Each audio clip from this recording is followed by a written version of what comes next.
Guys, let's start with Scott here. Do you ever send your best trade offer first? Depends on what I'm trying to do. If I'm just trying to spam. Well, okay, so here, let me frame this up. It's not you sending out like such and such for a 24 third. You're making a big boy, big girl trade, so a hammer or squirt trade. Are you going to make your best offer first ever? I mean, most likely, no. I'm going to send something that's going to hopefully trigger a response from the other person, whether they decline and send me a mean message about how I'm completely not tapped into anything Dynasty. But usually they're the ones out in the weeds when they say stuff like that. But I'm looking for information, right? I'm looking for a counter offer. Exactly. A shout out to my boy Dogtown, who came up with the about 2 years ago. He doesn't even engage with people. If they send him a response, he literally just emails them with the MFL rejection. Just reply all, counter. That's all he says is counter.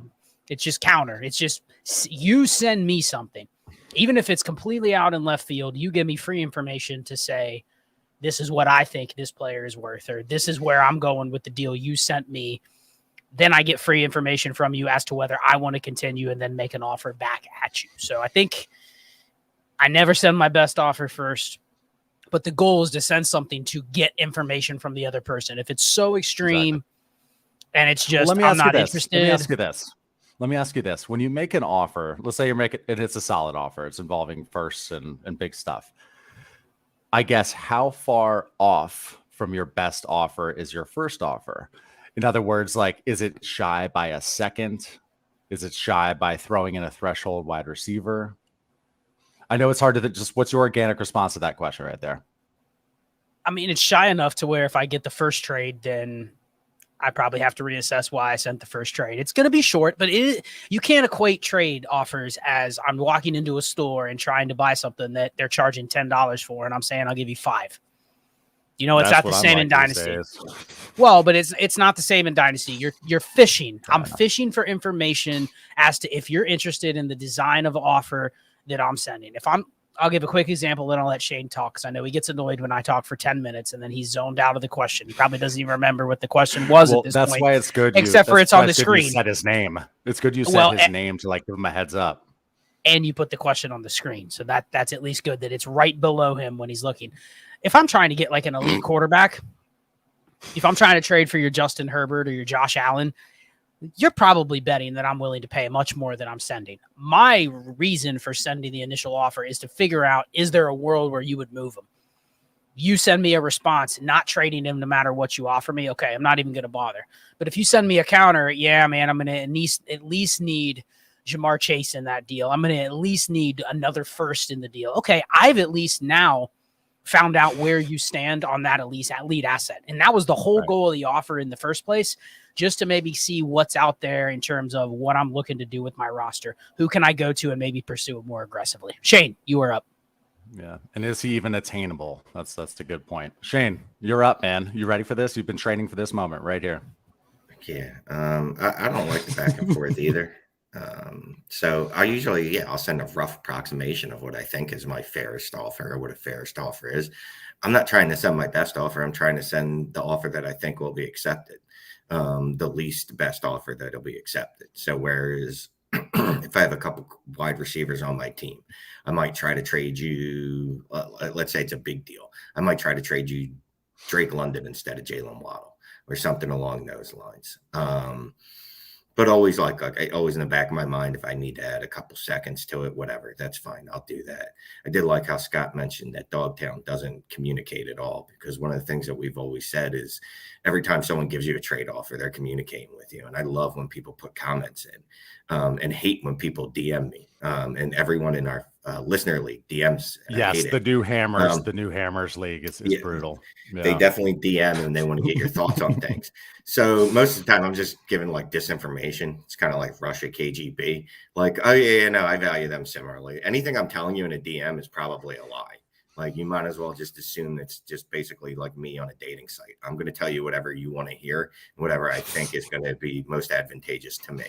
Like, no, yeah, I also love Bridget Jones. Great movie. So no, I probably won't send with my best offer, but I definitely don't send a bad offer.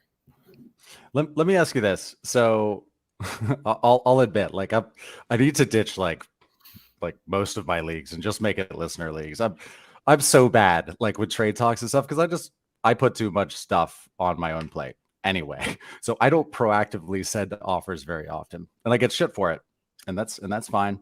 What are your thoughts on this? Because I've done this in some leagues, like some Dynasty Warzone leagues and stuff, where I will just straight up lay out a scouting report on me. Be like, listen, if I'm trading a a good piece, a really strong piece, I want a maximum of 2 pieces on the other side.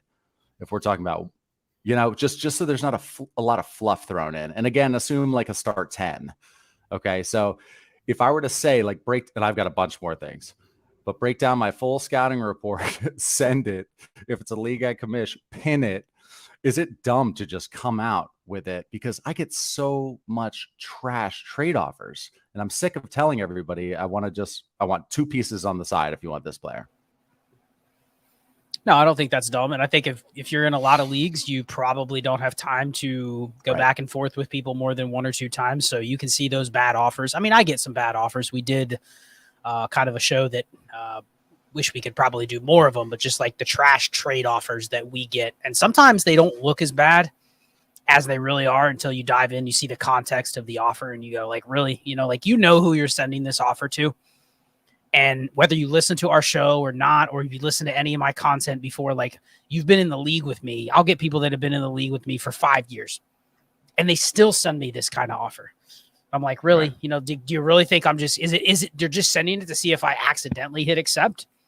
And it's even funnier when like I'm the commissioner. So if I accidentally hit accept, I would just go in and reverse the trade. So it isn't like there's really an angle where you're going to actually get away with sending that. If they're just spamming it, fine. But a lot of times they're actually trying to form together a bigger offer. So I'll just come right out and say, listen, this is what I'm looking to do. I'm not going to tell you players. I'm not going to tell you prices. But I think to Clay's point, if you're just direct, hey, I'm selling Justin Jefferson. What I'm looking for, 2 assets. You pick who they are. I'm not being specific as to it has to be a receiver. It has to be a running back. It has to be a draft pick. But I want it in the form of 2 assets. If you do that, you're either going to get a bunch of offers that are way below what you would accept, but at least you're going to get offers in the form where you can evaluate it in the scope that you're already asking for. And I think that's not unreasonable to say that if you're trying to make a big trade. Well, here's the problem, Clay. And as a parent, you should know this. You don't want to stifle anyone's imagination because you don't know what's going to come out of that. So I'm not going to stifle anyone's imagination. They can send me whatever offers they want to send me. Get super creative because they might think of a path to getting a player off my roster that I didn't think about. Now, obviously, if it's a trash trade offer, and just real quick, that's my turn. I'll pull some. I'm gonna put some overlays up. I'm like designs. I've got a good one from Rambo from the new listener league. I'm gonna make an overlay for it while you guys talk. Well, I'll throw it up where I am so I can. One thing about Rambo. So one thing about that league, right? You don't talk as much as me and Scott, but you don't talk as much as me and Scott, right? Like me and Scott's because my notifications are off. I can't do all the action. That's not what I was talking about though. What I was talking about, like, as far as people kind of know Scott and I's process, they know my weaknesses. Like, hey, just offer him Chris Olave and you'll get whatever you want, something along those lines, right? Well, just offer him Breece Hall. There's a good chance it might come. And Mario V, I like this comment: counter trash with trash. I don't like doing things that don't serve any purpose. So, other than making you feel better momentarily, I don't see how that feels. Like how that helps. I personally, when someone sends me a bad trash trade offer, I'm looking at, all right, well, how can I reverse this and make this an actual offer? And can I get and get better? Can I beat them at the trade? Can I get them basically to give up more than they should? Because clearly they have issues with valuation of players. I don't know what my original point was because I got distracted by the comment on the board. You counter trash with trolling. Someone sent me David Bell today with a third. I've talked all year about how David Bell was the worst receiver in the league last year, right? So why are you sending me David Bell for a third? So I counter with, I get David Bell and you give me a third. I give you nothing. You give me a third and I will take David Bell, who I will immediately just cut, but you give me a free third. And the person obviously was like, what are you sending me this offer? Did you misclick? Did you not add something to your side? No. Did you misclick? You tried to send me David Bell for a third. So I countered. You give me David Bell and you give me a third. You have to basically give me a third to take him, who then I will cut him and you can pick him right back up. So that's kind of the trolling response to a trash offer where they should know. I know this person. I know they know I don't like David Bell. So when they see Dynasty and Chill LLC, which is every one of my team names, why are they hitting the auto spam trade offer on that type of deal? Here, look, so what I suggest to everyone, right? Instead of being non-constructive like that, I suggest you start a podcast or a YouTube show, and then you create a patron and a group me or a Discord, whatever, and set up a channel where you can share awful trades, because that's where I let them go. Or I do content, but I don't mention people's names, because to me, I don't see a reason to antagonize anyone. I just don't. It serves me no purpose. At the end of the day, I look at it as a chance to make something happen, even if it's a bad offer. And look, there's one league that I forget the dude's name, but like he just sends nothing but bad offers all the time. But like once out of every 36 attempts, somehow we make a deal happen. So that's why if it's not going to help me in any way, I'm just not going to do it. So here, I'm going to show you this this trade. I don't think Rambo will care, and I mean I already said his name. So here, you guys know the format. This is the one we just finished with an aggressive tight end premium. Scott, Shane too, talk about how you and this guy have totally cornered tight end. Okay, so talk about the settings and why this is horrific. And this is our roster review overlay. Am I completely hidden so I can go away for a second? Okay, go ahead. Clay is gone. You see a trade offer. It's Sky Moore and a third for Sam Laporta. So it's a heavy tight end premium league. Just a little context. We did a live auction on Sleeper. Shout out. It was kind of fun. Yeah. Different. First time we've done like a live one, literally with the group, one player at a time, bidding where it went up 10 seconds every time you make a bid. So it took a little while, but anyway, Rambox ended up with a team where essentially he had a stacked roster of just a ton of assets. And what he's trying to do now is leverage the fact that there's teams like Clay who left the auction with 10 good players and then had to fill everyone else up on auto draft. It's called waivers. auto pick, auto draft, right. Auto draft for the whole second day. What he's trying to do now is because he has 35 players in essentially a start 11, he is trying to consolidate and trade away some of the quote unquote valuable extras. He sent me a similar offer involving Sky Moore. I believe it was Sky Moore and a second for Derrick Henry. So I can see where he's trying to go with this. But he's essentially just trying to color up and give Clay what part did he dress up here as the good part? The third or Sky Moore? I'm not sure which It's all one. garbage. It's all garbage. So. And that's the problem. It's like it's a free Laporta. It's a free Laporta. Well, the problem is when you send a deal like this, you have to have one of the pieces that you're being offered something that triggers the other person to go, okay, that's an okay piece. It's not as good as what I'm giving away.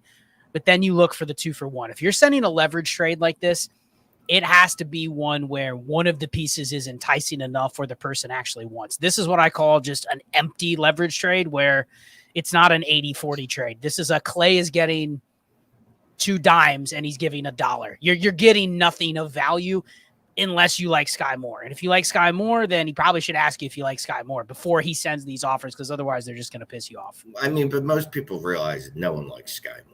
Correct. Like absolutely no one. This is one of those deals where it's just like, I got a couple of things and I'm going to try to combine those things and get an actual useful piece. And it doesn't matter if Sam Laporta ever hits. At least what's useful about him right now is that I could probably turn around and flip him. Like this is the paperclip trade, right? Where I'm just keep trading. I keep trading pieces and pieces and pieces until I make something real out of it.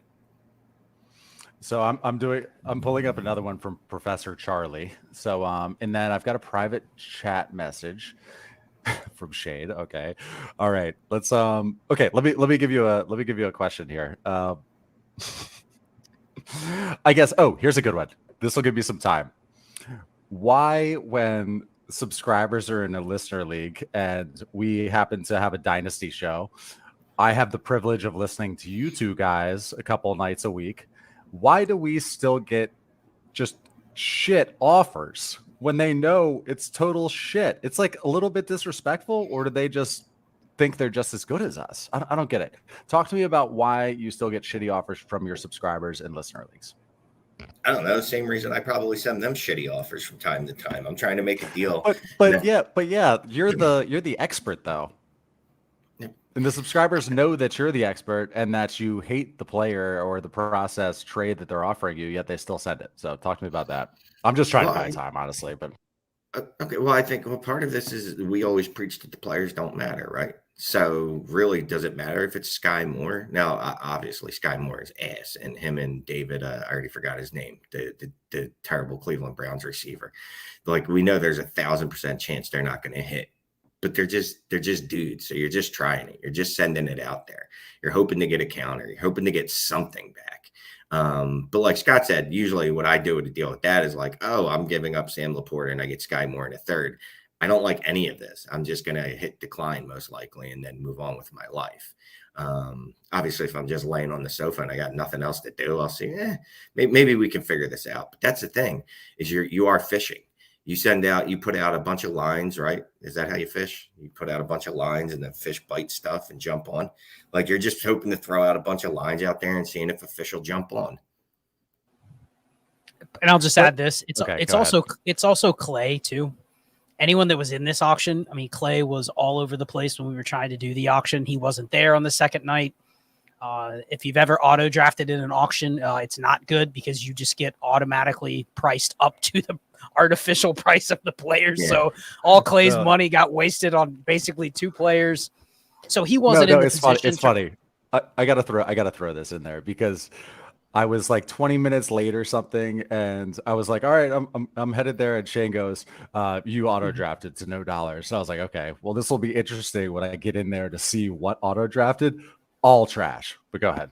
I'm almost done with this. Well, so it got to a point, if you ever do a live auction on Sleeper, it has a recommended price. And then when you put a player up, it will bump the person that's not there up to the recommended price. So at some point it was kind of like, who can we nominate that sucks, that has a recommended price that will bleed Clay's budget out? We didn't even think, but we put up a player and all Clay's money got wasted on one player. Beautiful. Wait. It was absolutely beautiful. You did that? You engineered me auto drafting all my money away? Is that what you're saying? It happened with later in the auction on Amari Cooper. It said he should go for $42. And really, receivers at that point in the auction were going for like 20. Since it was going up to like 15, 20, it just shoots Clay's up to 42, which is what the recommended number was. So it's like, Clay, why'd you pay 42? Amari Cooper. Well, you got Amari Cooper, and then you only had $5 left, basically. So then at some point when someone shot up Deontay Foreman when everyone else going for $1, it bidded Clay up to 5. You had to have that Deontay Foreman. You got him. But that blew all your money and you couldn't add anybody else. I love Deontay Foreman this season. Okay, I'm putting this one up from Professor Charlie. I was disappointed that you got Amari Cooper though, but the system did bid it up. Don't worry. $46. You tried. I offered you good deals. You offered me. No, you didn't. You offered me Lockett and a 24 third. Yeah, which is better than what you have. You just want your it's so garbage though. It was funny that the one assets. It was funny, but I don't like that offer still. The one player Shane wanted was the one that caught Clay on the auto bid because he had Deshaun Watson. It was the one player Shane's sending his saving his money up for. We have to. Charlie, like Shane, can be a little bit how do we say, polarizing. Okay, so I love Charlie to death. I'm going to see him in Los Angeles at some point here, but here's an offer from Charlie that he sent to me. just talk through this one. Unfortunately, I got this same offer from Charlie, and I'm guessing anybody that had a second got this same offer from Charlie. I mean, listen, Charlie, you're sending 2 trash players that you could pick up off waivers. I like running backs. I love any running back on a 53, but a second, these are players you wouldn't even be able to sell for a third. You might be able to sell 3 of these guys for a third, and then you could go pick up the next Travion Williams on waivers. So it's really like giving away nothing for something. But a second, that this is one of those where you just get it and you go, dude, that's not even worth a conversation or a response. It's just a reject. Yeah. Did you get this one too, Shane? No, I don't believe I did, but I would be disappointed in any human being that sent this trade. Like, this is an act of war. But again, I wouldn't trash Charlie publicly. I might. I will. Yeah, if it was good enough for content, I might do a 6-minute video with Scott about why it was such a terrible offer, which will drop at some point, I think. This one's kind of interesting, and who knows? I don't know if this guy.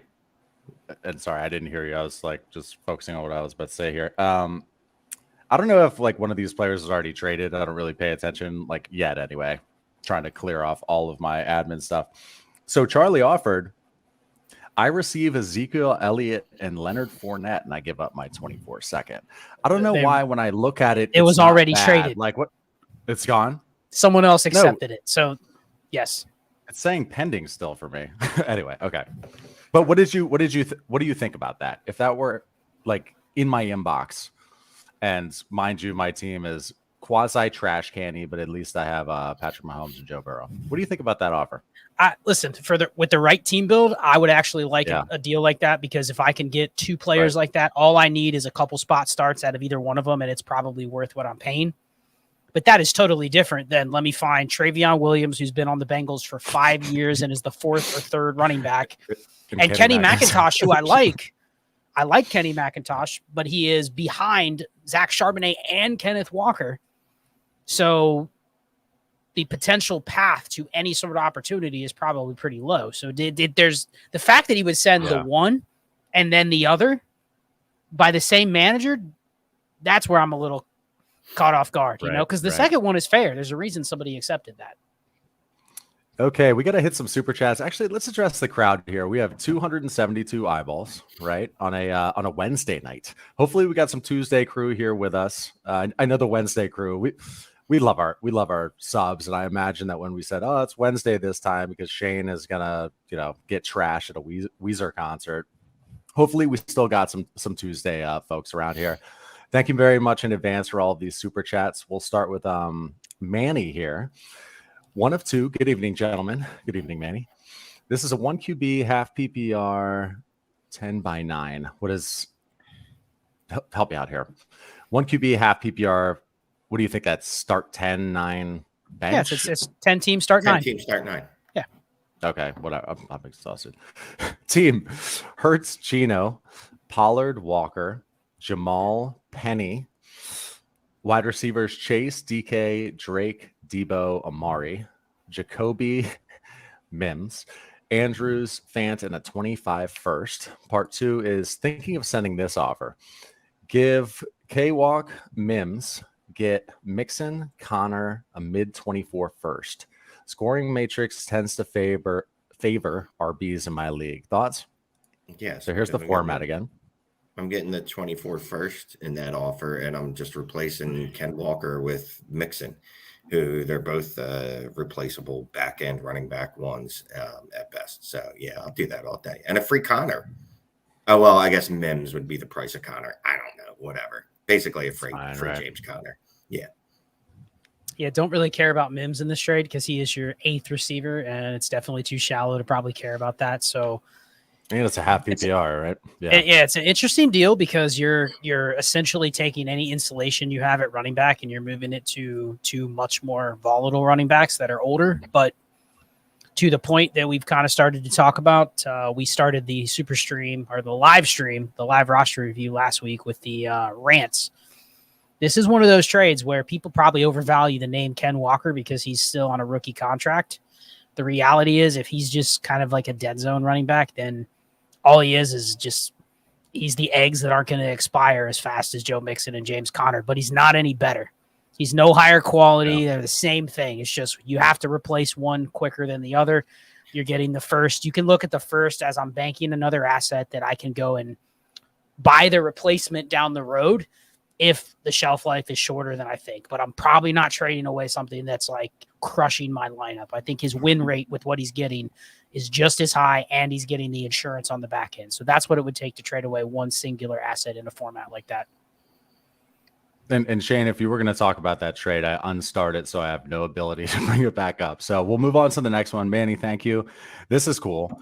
We've got Charles Cunningham. Thank you very much for the super chat. He says, first super chat. Well, this is our first thank you to Charles. Would you sell Tyler Lockett and Damian Pierce for a 24 first? Looks to be early. Need to rebuild. Yes, yes. Again, this is taking two 40-cent pieces and getting $1 for them, right? 40-cent pieces don't even exist. So you shouldn't even legally be able to do this. So yes, I would do this. But on the other side of the deal, What if it's a like, start 12? well, If I'm you getting a do it was a 24 first. Here's 105. the thing. I'm the 24. Yeah, I'm getting the 24 first and I'm rebuilding. Yeah. Like that's going to help me much more than Tyler Lockett and Damian Pierce ever could. Now on the other side of it, I wouldn't make the deal, but I could at least understand why they would give up a first for multiple starters. Even if it's a start 12, the reason you do it is because you're probably trading away two pieces that are not premium assets or not at a premium position to where you'd rather have the liquidity in your situation. Now, I'm going to put this back on Shane and ask if it is Geno Smith and Tyler Lockett. Are you doing that for a single first? Yes, because, well, Geno Smith's track record shows me that he's a potato. I mean, just because he had 1 year as a French fry doesn't make him a French fry. He's a potato. Russell Wilson and Cortland Sutton for a single first. Oh my God. And I'd probably I'd add a third and a fourth on it, and they won't even ask for it. Like I would reject the original and send it back to them, adding a third and a fourth as a thank you. So that's my only pushback would be if I'm selling a quarterback and the team needs a quarterback, I think I could get away with saying, all right, I need a first for the quarterback alone. Can I get a second for the other piece? But in this case, he's liquidating a dead zone running back, which I'm fine with Damian Pierce, but if I'm rebuilding, I don't really care. But then he's throwing in a receiver that is never worth more than a mid to late second. So that's the look at it like this. That is the one opportunity you're probably going to get what you want. So take the trade. Don't even debate about, well, I can get more. I can wait till the season. Just take it. Yeah. Lock down that early 24 first. Okay, Mike, thank you for the super chat, man. He says, gents, 12-team Superflex PPR start 9, pay to brag. Oh, here we go. We need to start setting like super chats, pay to brag. What do you think? A 20 burger? If people want to brag like that? No. So he says, going for the ship. He's got Allen, Burrow, Cousins. Yeah. Running backs, he's got Bijan, Taylor, Swift, Damian Harris. Yeah, exactly. Taylor Swift. What is that? Wide receivers, Justin Jefferson, AJ Brown, Stephon Diggs, T. Higgins, and Terry McLaurin. Tight end Andrews. Roster review and process did work. Here's the 2 of 2. What other moves? Swift for Aaron Jones, Cousins for who knows what, Terry for Burks. Traded my 24 picks to get here. What do you do when the process feels incomplete? I want to keep trading. Great question, Mike. It's good stuff here. Well, I think Mike knows the answer. He's kind of already started to hint at it, but it isn't DeAndre Swift for Aaron Jones, no interest. It isn't Terry McLaurin for Treylon Burks, no interest. Now, if you're telling me the player I'm trading for has more liquidity than the player I'm trading away, fine. I think you could argue that Treylon Burks, there is a world where you could flip him for more than Terry McLaurin once the season starts, or just based on who he is, where he's at in his career. The DeAndre Swift for Aaron Jones, that's a pointless trade. They're the same thing. I'm fine with keeping one. DeAndre Swift historically is one of the most efficient running backs. There's no point in making that trade. The point of what I'm saying is you liquidate from your extra. You don't try to go buy other players. You don't need to thread the needle. You do not need to move your wide receiver 5 for a younger receiver. You don't need to move your running back 4 for another running back. I think he had Damian Harris, right? Yeah, let me go back. Damian Harris, why do you have him? Why do you have him? Get a second for him. Go spam for a second. Don't need him. You're not going to need him in a start 9. You can replace the player off waivers. He's pointless to carry. Liquidate. Get a second. Because you know what? You can probably buy the Damian Harris when he's smashing in the season for a second instead of holding one singular Damian Harris here and he's not in your lineup. So I think that's the next process is starting to liquidate your extra pieces. Sounds good. Let me throw this one up. I'm trading Swift for Aaron Jones all day. I don't care how efficient Swift is. It's gonna be hard to score when you get 5 points a game, because that's about as many touches he's going to get. Okay. I was really worried that I unstarred a super chat that we hadn't covered. I'm going to throw up this overlay here. So this is from the Dynasty Pandemic League. The settings are it's the 12-team Superflex PPR start 11 1.75 tight end premium. This is the offer I got, and I was like just driving or getting crushed by something. Just today was ridiculous, but I just hit reject because I was giving up 4 pieces in a start 11. I don't know. Talk to me. I realized I hit reject. I was like, I did turn down Justin Jefferson. So go ahead. Shane got really blurry all of a sudden. Shane is blurry and he looks like he's in pain or something. You gonna survive? Shane, you need to wave your hand in front of the camera. Like, why does it do that? I'm waiting for Shane. There's Shane. We can see Shane. No, I assume the Ken Walker and Tyler Lockett part of this trade is probably what turned you off, at least to say that's a little too slanted against me.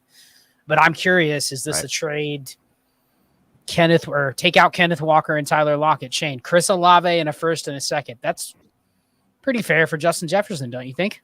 I'm getting Chris Olave a first and a second. Yes, it is. Take out the Walker and Lockett side. Do you even care where your team is? Would you make that deal, getting Olave and the picks? How many starters is this? 11. Ooh, yeah, I'll take Chris Olave and the 36 other pieces. Okay, so would the Tyler Lockett and Kenneth Walker side obviously wouldn't sway it for you? You would have taken the side Clay already had then, and without even those guys involved. Okay. Yep. Clay, what was your thinking here? My thinking was in a start 11 here. I'll bring myself here. In a start 11, I'm not looking to give away those pieces, and it's a league where I'm okay. Like, I got a pretty solid team, but at the same time, it's one of those teams where you're not exactly excited about parting with your 24 first yet in, what are we in, June still. You know, I wasn't excited about that, and it was mainly all of the pieces that I was giving in the start 11. If you would have taken out the Walker and the Lockett side, would you have done it? Or still hesitant? I would. You see, I would give Olave a 24 first and second for Justin Jefferson, because I think having Jefferson on my team would make me very comfortable to move that first, or much more comfortable. Let me lock down Justin Jefferson and go from there. So let's go back to super chats here. We got David Elliott. Thank you, sir. Ooh, a coffee for Shane, or Dunkin' Donuts iced coffee while he contemplates life. Love this show and the community. Thanks for all you do. Like, that video didn't do great or whatever, but I know our subs loved it, and that's all I care about, man. I mean, people who come across like our channel, they're like, what the hell is this? Like, roster review for sex was Shane's day, and like mine. Scott's next, by the way. But yeah, it was a dope video. I Shane is awesome, but I hope it made him even more endearing, and it's kind of depressing. Shane, given the inflation, can you actually buy a nice coffee for $5? Yes, they are actually. But this isn't $5. This is after YouTube. 47. This is like $2 something. Yeah. Oh, no, I can't. Although I have, I do have the Dunkin' Donuts app, which I suggest everyone get, because after every like 500 points, you get a free iced coffee, or coffee if you like that. I'm not sure what the math is. I'm like probably getting royally taken advantage of, but still, it makes you feel good. Like every few $100s you spend, you get a free drink. That's part 2, Clay. Every 18 days, Shane gets a free coffee, and like he has a 5% better mood that day. Yeah. No, you're right. That's how it should be, though. There should be I like it. There will be a part 2. There should be 2 on each of us. There's 2 on me. Shane, what else can they cover in the part 2? No, we can cover. No, yes, we can. No, we can. We can cover one of your weekend days. Anyway, let's keep on moving here. Yeah, that's happening. I realize that everybody needs 2. I don't need 2, and then you guys have 1. We're all doing 2. Ryan Guzman, thank you very much for the super chat, man. We have a 12-team Superflex PPR tight end premium start 12. Good for you. Love it. Trade T-Law for Tua, Garrett Wilson, 24 first, 24 second. Team is Dak, T-Law, Miles Sanders, Rashad White, Tyreek, Devontae Smith, JSN, Kyle Pitts. No 2024 first or second, or a 25 first. Damn, he's thin on picks and assets, Shane. I think you're taking the package here, aren't you? It's so in a start 12, man. Woo. Yeah, I think you have to, man. You get Garrett Wilson and Tua. I mean, Tua wasn't statistically worse than T-Law last year, right? It was just that he just kept getting concussions, which get very bad. I think I'd risk it here. Plus, you get that first coming back, right? And you really need it. So, oof. As ugly as this would make me feel about myself, I'm used to that. So I would just do it. Yeah. and he has no picks for 2 more years with a thin roster. So I almost think that forces your hand to almost, you have to consider it, which is probably why you got the offer, because I know you're up against it. And you might even have to then look to split Garrett Wilson, but that's a story for another day.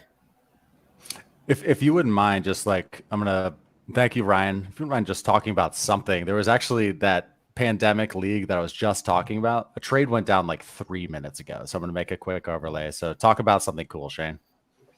No, I'm joking. No, we're gonna do another super chat. Yeah, I know. SODC, thank you for the super chat. Shane, 10 team Superflex start 11, half PPR. Burrow, Watson, Dak, CeeDee Lamb, Deontay Johnson, Judy McLaurin, Breece Hall, Jahmyr Gibbs, Tony Pollard, Kenneth Walker, J.K. Dobbins. With this roster, 10 team start 11, should I be sending my 24 first and 25 second right now for Tyreek Hill? Start 11, Burrow, Watson, Dak, CD. Oh, Breece Gibbs. Oh, man, I hate giving. Yeah, I mean, I'm fine with it. I would do it. I'm 100% fine with it. Yes. Is that mostly because you're looking at his team? It's probably a late first. Yeah. Yeah. It is half PPR. I'm not obsessed with needing wide receiver depth, but it is. You're probably trading for a guy that slots in as your wide receiver 2 ahead of Judy McLaurin, Deontay Johnson. So I'd be fine with it. This probably puts your team right there with. You don't have a lot of margin for error, but you're probably the best team on paper. And I know some people say, well, why don't you hold till later? You can make this season or this trade in season. Well, because I want to win now and build those wins now. And that'll help me make that pick even worse. I'd rather do that than I'm middling in season and trading my first, and it could break either way. Well, and just to add to that point, because I say that all the time, people ask me questions. I get DMs daily. Hey, should I make this trade? I'm giving up a first for this player. And a lot of times my response is, why make the trade now? So if there's the follow-up and you go, yeah, there's 2 other contenders and this guy's about to trade Christian McCaffrey to one of them, okay, then you can justify making the trade. If it's one where you're confident it's going to be on the table in a month, I'm not rushing to gut all of my picks in June for players. But if you're up against it and you think this is like a one-time offer that might be in your inbox and this is your chance to get the hammer, then I'm okay doing it. But you got to do that assessment in your head before you hit the accept button. So here's the trade that just went down. So again, this league is a 12-team Superflex PPR, 1.75 tight end premium, start 11. And here's the trade right here. If you guys wouldn't, well, here I'll say it right here. Shmaleb. This just got accepted. So one side was Mims, Dell, a 24 second, a 24 first, and that's Turpman. What's up, Joey? I don't know. We'll have to. I'll look and see what that first projects to be. He likes to contest. I bet he is probably late. He's a good player. He's like Shane. He's like, I just want to win. Like, you could have all my shit. The other side is Brandon Cooks, Tyler Lockett, and Tua. So I talked too much there. We got Mims, Dell, 24 second, a 24 first. The other side is Cooks, Lockett, and Tua. What do you think? Mims and one of the receivers kind of cancel each other out, I would think. Yeah, I mean, Mims and sure, Lockett. Either one. Dell and a 24 second is Brandon Cooks. So it's a 24 first for Tua Tagovailoa. You probably should get more back for tags, shouldn't you? Even in a league like me, even if me or you were trading Tagovailoa, which would be impossible because he's not on any of my rosters. He might be on yours. I don't know. I still think that I'd ask for a little bit more than a first. Does this change if you have 4 quarterbacks and 2 is one of them, and you're just looking to liquidate? And you had to throw in Brandon Cooks and Tyler Lockett to get that 24 first. Well, you know what it would have changed? It would have changed to what can I get with Tua Lockett and Brandon Cooks? What singular piece can I get that is, you know what I mean? Or another 24 or another first. But no, I don't think I like this deal. I like the send side, Schmogo. I like the idea, but I agree with Shane. I don't like accepting back the second and Tank Dell. Could you have just given me 3 pieces instead of 4? Right. Instead of getting, kind of a bunch of spare parts. I did get the first, but it felt like I paid a little bit more for the first than I wanted to. Strong deal for the team that got the players, though. Here, hold on one second. We'll come back to you, Brian. I want to hit a Weezer. Good to see you tonight. There's Dad, Brian. Let's put up Oh my gosh, this guy. Tristan, we will get to you. He's got a 104. Sorry, LOL. Yeah, we can skip to It's the trade. I read through it. Well, we don't need you all the read through. content. Well, no, we're gonna go to a non-super chat here first that you have starred. David Ross, thank you, sir, for the question. What about being the first to send the trade offer as opposed to the person who counters? Scott and Shane, you both are on the side of send more offers than you receive, right? Pros versus cons. Like Yes, I mean, I hate when I feel like I'm repeating myself. So if people have heard me say this before, I apologize. But whatever, you're watching my show, so I'll say what I want to say. But yes, I like sending the first trade offer because one, I'm just aggressive like that. You know what I mean? Two, I like to set the parameters around the trade. I like being in the gorilla position because I feel like a lot of times when you're receiving the trade offer, you're on the defensive and you're kind of acquiescing to what the other person wants. And I feel like I have the stronger position when I'm coming in first. And usually you're not the only one getting that offer, right? Like I'm just going around the league and trying to make similar offers to you. Well, not to you, but to other people in the league. Oh, Clay, I was enjoying our new our new host, that French hotel light that's behind you. You guys are gonna have to take over like the center chunk here for a little bit. I'm a disaster right now. Today's been it's been a blast. Every day has been better than the last one for 4 days now, so that's always cool. So let's unstar this one. Okay, let's go to Brian here. Thank you for the super chat, Brian. How much should the 101 to 103 cost in a startup? I'm drafting in the 12 spot soon. What are some realistic offers to make for a top 3 pick? So we're assuming he's talking about the 101 to 103 startup pick, right? And he's drafted in the 12 spot. Right. Oh, man. I mean, other than going back to our typical, can you get anything with your 201, 312, 401 to move up? Sure. Try the same old startup strategy that we preached forever. Don't trade away your future picks. Don't trade away more picks than you get back, but try that type of offer. I would love to pick from the 12 spot. Maybe I get Deshaun Watson there, but I also start with Mahomes or Hurts or Josh Allen if I can get a 101 or 103. Realistically, though, if you're trying to move from 12 to 101, it's going to be too much. It's probably, I'm just going to have to pivot and try a different startup strategy here. I got screwed. I'm stuck with the 12. So I'm not put up this way. I'm not paying what it would take to get to the 101 to the 103 in startup capital, because if I'm trading back from the 101 to the 112, what's it going to cost you? If it's me trading back, if I'm at the 101, I go, Shane, I have Mahomes. You want to come up for him? You have the 112. I want your 112, 201, your 4th rounder, and your 25 first. I want the 4 for 1, and you're going like, man, I'm going to just build my team a different way here. So I think he's just screwed just to pick at the 12 spot. You got to try to find a different way to get there without giving up your 12. What do you think? I'm probably not even going to bother. Exactly. I'm just not. You can try to send a low ball, but like I literally, I don't want to give. Like, would you give the 112 and the 201 for the 103? No, because then I have no second quarterback, and I'm already going to be like, I'm going to be drafting like Daniel Jones in the 3rd and go, fuck my life. Like, how did this happen? How did I get here? Yep. Like most of my days when I'm just thinking about like what's going on in my life. Like, how did I end up in this position? A macro life moment. Yeah, and I don't want to look back and do that again. I'll tell you what, though, this would be one of those times where I'd be like, you know what, fuck it. Let me see if he'll take this or she'll take this. I'll offer you the 112 and my 24 first for Pat Mahomes. Let me just see if he'll take that. This is a big question, actually. And then Scott and Shane, if you're okay with it, I'm gonna bounce for just a half hour or so. I have to book like flights and all sorts of shit. Question though, Shane. So we've done over 300 pieces of content or so on our YouTube channel. There's something like, I don't know, 1.4 million views. We have 9,300 awesome subs. Best community in Dynasty, I guarantee it. I mean, would anybody doubt that? But Shane, did you watch your own video? It was like 3 minutes and 20 seconds. Is this the first video you've ever watched? No, I've watched videos before. I just generally don't try not to watch them. Like a lot of times I watch them by accident. I didn't know this. You always tell me you've never seen one. I don't watch, like, I've never watched a live stream through. That's ridiculous. I've never Oh watched yeah, one yeah, of yeah. those like 45-minute episodes. That's insanity. But I've watched like 3-minute videos, 4-minute videos, short ones. You know what I mean?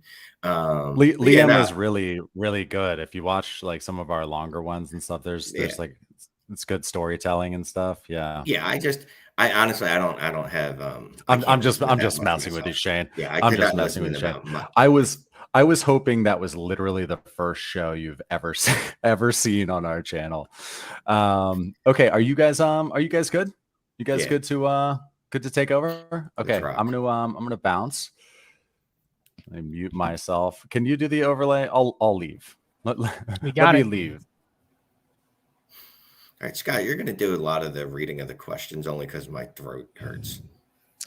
Gotcha. So this is going to be move back to the Manic and Chill days. We are working on a better overlay for when Trades in 5 goes to Manic and Chill. So stay tuned.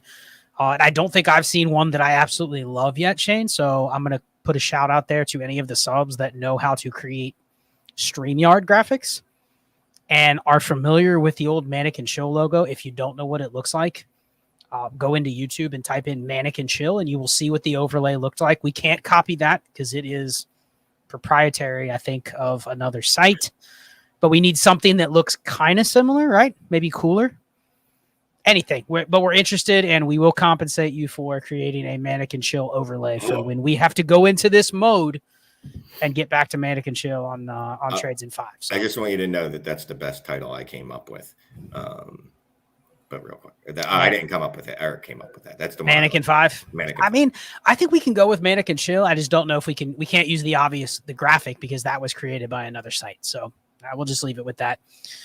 Hit some chats. We got a bunch of them to get through before we're closing. Otherwise, we're going to go until midnight, which I'm sure people won't care, but we do need to get a little sleep. Shane, Dustin DeConey, best Dynasty show on YouTube. Missed the last few live streams. Felt like something was missing in my life. Won't ever miss another one again.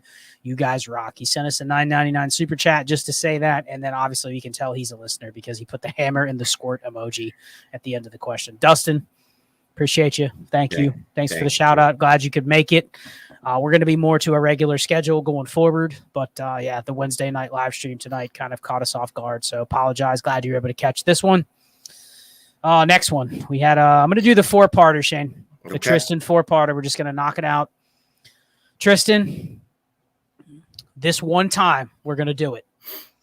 And he knows what he did when he starts it out with sorry LOL. All right, rookie auction, 12-team Superflex, PPR, start 10. Turned his 24 picks, 423 firsts into, or no, he turned his 24 picks, 423 firsts, James Cook, Drake London, Michael Pittman, into Josh Allen, Bijan Robinson, Kareem Hunt, Amon-Ra St. Brown, T. Higgins, Jacoby Myers, and Dalton Kincaid. So 5 firsts, James Cook and Drake London and Michael Pittman into that haul. Yes, I will say you did good. I like that haul.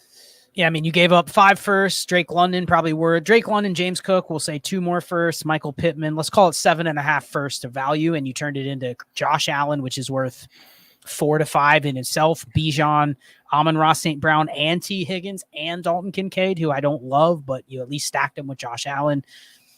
That's what he's working with here. It's a start 10. Josh Allen, Deshaun Watson, Trey Lance. That's another guy I would try to move off of. But Bijan, Pollard, Stevenson, Amon-Ra, Higgins, Jacoby Myers, Gabe Davis, David Njoku, and Dalton Kincaid. Excellent work. Any thoughts? Nobody wants to buy Trey Lance. Nobody wants to pay for a running back. Should he trade Higgins for Jordan Addison and Deontay Johnson? I'm okay with that trade. How many starters? 10. But he lacks some receiver depth. He only has Amon-Ra, Higgins, and Jacoby Myers and Gabe Davis. Yeah, I'd be okay with it. I'm not in love with it because I generally hate getting – I don't want to say mediocre. That's not the word I'm looking for. It's not a bad deal. Yeah, that deal's fine. I don't love it, but it's not like it's a bad deal. I don't mind it because I think you're just betting against T. Higgins staying in the top 10-ish. If he just produces as wide receiver 2, I think you're probably getting very close to that with either Deontay or Jordan Addison, or potentially both. So I kind of like doing the 2-for-1 when you're staying in that range. As long as Higgins is kind of in that flat, dead tier of receivers, then I'm okay doing that deal. So thank you, Tristan, for the 4-parter. Next one, Tom Maldonado says 10-team or 12-team start 10, Superflex, PPR. Deshaun Watson, running backs, Ramondre, Miles Sanders, Rashad White, James Cook, CeeDee Lamb, A.J. Brown, Nico Collins, Romeo Doubs, Rashad Bateman. Shane, he has the 103, the 104, and the 106. He simply asked, do I take 2 quarterbacks? What are your thoughts given that roster and given what you know about those picks? We kind of know what those picks are. What's your plan for him here? Well, 106 isn't going to be a quarterback. 106 is going to be Jordan Addison. JSN. Or Gibbs. Excuse me. Yeah, JSN. Sorry. Probably JSN, just the way the Gibbs is. I haven't seen the DLF ADP. I haven't seen any ADP, but just every rookie draft I'm in, it's going to be JSN. Well, so here's this conundrum, right? He's got Bijan and Anthony Richardson are going to be gone. Let's assume, right? He has 3 of the 4 picks. Do you want to leave this draft with 2 quarterbacks, or do you want to leave this draft with 1 quarterback of your choosing, along with Jahmyr Gibbs or JSN of your choosing, and then you get whatever's left over? Because he's going to get one of the 4 at 106. He just isn't going to be able to pick. Yeah, I roll. At 103, I'm probably going to take CJ Stroud or Bryce Young. I'll go Bryce Young right there. And then 104, I'm going to give the gift to 105, and I'm going to take I'll take Gibbs right there. Or JSN. I'll take JSN. Oh, well, okay. Let's be convicted. Let's simplify this.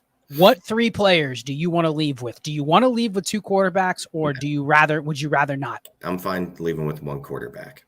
Then what you do is you take JSN and Jahmyr Gibbs at 103 and 104. You know one of the quarterbacks will be there at 106. You just take whatever one they don't take. That's the only way you assure that you do not get stuck with 2 quarterbacks if that's not what you want to do. So there you know, Tom. Good luck with that one. Throw this up there. Shout out to T. Sandiford. He doesn't consider trades that are off by more than a first in value. That's probably a good rule to live by. Subjective, though. That's the thing. Yeah, let's see. What else do we got here? Dynasty Daddy in the building. Hi, Jeremy. How are you? Thank you. What's up, dude? Make sure you check out Dynasty Daddy if you haven't. Great I don't know if you saw this one, but I started this one from earlier. Is Clay and Rick Bucher brothers? I saw that. No, yeah. Clay, if you don't know what Rick Bucher is or what he looks like, look him up, because I definitely think that's. I do. Can you hear me? Yeah. Yeah, you just jumped into our stream. Yes. No, I know. Well, I'm making something for you, and I just let me say this: Dynasty Daddy and South Harmon, Adam. I apologize that you're not up in the corner in the spots that Underdog and Dynasty Decks are. I didn't have time. My apologies. Shout out to you guys. I'm gone. Yeah, I do look like him. See you, Clay. All right, so that one's gone. Let's get to a couple others. Any that stand out to you in our massive array of chats in here, Shane? Here's one. This was a newer one. I'm going to throw this in there because I like it. Aaron Stewart. Best Dynasty content out there. 12-team redraft group of 10 years also to do Dynasty. The redraft league is a 1 QB start 8 PPR. The league does not value picks. One guy has all 12, 24 firsts. At what point do teams or do newer players start to realize the value? And if you're in any leagues where, forget about his format, just leagues where you know the rest of the league just is on a different planet in terms of the values that they have. How do you typically respond to that? Do you just go to the opposite of what they're doing? Do you play their game? I mean, how do you play it there? No, given you're in so many leagues. I'm doing exactly what this guy did. Oh, well, not him, but the one guy who has all the firsts. Like, all right, you guys aren't going to value it. I'm going to take them all. And I'll tell you what, at what point do leagues typically understand the value? If they don't, now they'll understand it in about 2 years when all these firsts that he just took pop at the same time. And everybody's like, wait, how did he get JSN, Jordan Addison, Jahmyr Gibbs, and I don't know, pick one outlier in the first round, Michael Meyer. Like, how did he get all these guys? Probably be Dalton Kincaid, but whatever, it doesn't matter. They'll realize then they're like, oh, maybe we should have them. Oh, wait, Aaron's got a little cleanup to this. Not all 24 first, but through 2026. So, wait, what? No, sorry, wrong. Not all 2024 first, but through 2026. So, Aaron, you're saying that he has every 2024 through 26 pick? All 12? Every first for the next 3 years. Well, I guess they will understand after the league folds. So their next league, they will understand the value of rookie picks. Good Lord. I mean, it's to an extent, though, that you almost have, if you're going to be able, I assume he's not going to be able to trade any of those picks until they become really good players, to where he's probably not going to want to trade them at that point. Right. So you're essentially saying, I'm going to take 36 shots to what? Fill a starting lineup of 10? Yeah. 8? I like his odds. So yeah, you just cast in the widest net possible. So if that team isn't a monster in like 2 years, then I don't know. Hopefully those classes work out for you. The guy has 12 firsts and 12 collectively through 3 years. So he's 24 firsts, including 12. That's just ridiculous. Yeah, Aaron. I hope you weren't one of the people that fed his addiction there, but you had to be. Statistically, you gave him your first. Hopefully that was at the beginning of the process before you weren't like towards the end, or maybe you just gave up and you were like, this guy's got all the picks. I might as well just succumb to it. But yeah, so after that league folds, I think everyone will get the gist that those are. And the other problem is this was a league of people that have known each other for 10 years. Like he just absolutely killed the fun of the rookie draft, didn't he? I mean, yeah. It's like there is no rookie draft. Yeah, it's literally hit start whenever you feel like it, guys. I'm gonna knock this out. A-Town, shout out to A-Town. Thank you for the super chat. On vacation in the island of Kauai, Hawaii. Still not missing Dynasty Trades in 5. Shane, how many hours behind is that? Is that like 6 or 9 or what? No, what is it? It's actually Sunday in Hawaii right now. Sunday of next week. And it's not even on this timeline. It's a different timeline. It's like Earth 416 in the Marvel Super Comics. Gotcha. Yeah. He has a question. A 14-team start 9, half PPR. Zay Flowers and Elijah Moore or Christian Watson? 2 for 1, half PPR. Do you care? Are you taking the hammer? Okay, so he has got a hammer and a squirt and a fist bump emoji at the end. Not one of these dudes would fall into the hammer category. I feel like I'm cheating, but do you have any reason to like one of these players over the other? Do you have Lamar Jackson or do you have Jordan Love? Other than that, I guess I think I would go Christian Watson because I don't really care about Elijah Moore, but I do like Zay Flowers a lot. In a 14-team start 9, that's equivalent to like a 12-team start 11-ish. Would you rather just try to get something different for Elijah Moore and just keep the value of Zay Flowers versus Christian Watson, given it's a deeper league? Or is that just I'm taking the shot on the best player in the trade and I'm okay giving Elijah Moore to do it? Yeah, that's fine too. Gotcha. A-Town, thank you for the question. Dylan, first ever super chat. Shout out to Dylan for his first one. Thank you, Dylan. Looks like he's also a Bengals fan. Hashtag Houday at the end. Appreciate you. Love the content. 12-team Superflex, start 10. How isn't Houday? I don't understand when that became the Bengals thing. What is the Saints thing? Who dat? It's who dat. Bengals are Houday, Saints are who dat. When did the Bengals start doing that? 80s. Icky Woods. I got to be honest with you. I think that's made up. I think that's only started since Joe Burrow. Go Google the Icky Woods Icky Shuffle back from 1988. That's you guys stole that from New Orleans. Anyway. Yeah, that distracted from the question. Speaking of New Orleans, there's a New Orleans player in here. Amon-Ra St. Brown and Michael Thomas for Brandon Ayuk and a late 24 first, a third and a fourth thrown in there as well. I think I'm taking Ayuk in the first here. Yeah, I mean, this is kind of the process that we preach all the time, right? Like we don't care about Michael Thomas. Would you sell Michael Thomas for a third and a fourth? Yes, I would. Yes. So really, those cancel out. It's Amon-Ra for Brandon Ayuk and a first. Yeah, and we would do that. Now, this could blow up in your face. Obviously, Amon could definitely continue to be. What's he been a top 6-7 wide receiver in Dynasty? And Ayuk could never take a step forward, but then you still have the 24 first. That's the beautiful part about making trades like this is that you have the 24 first to fix or to make up any difference in production or value.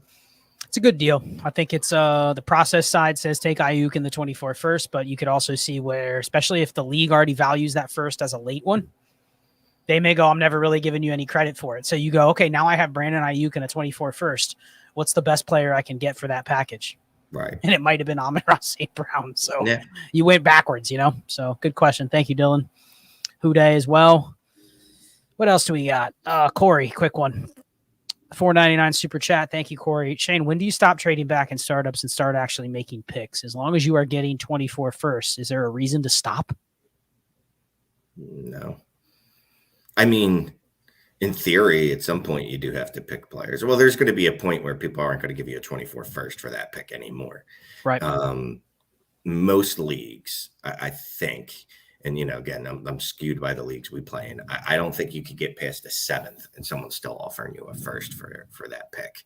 But if they do, I mean, just keep doing it until that well runs dry.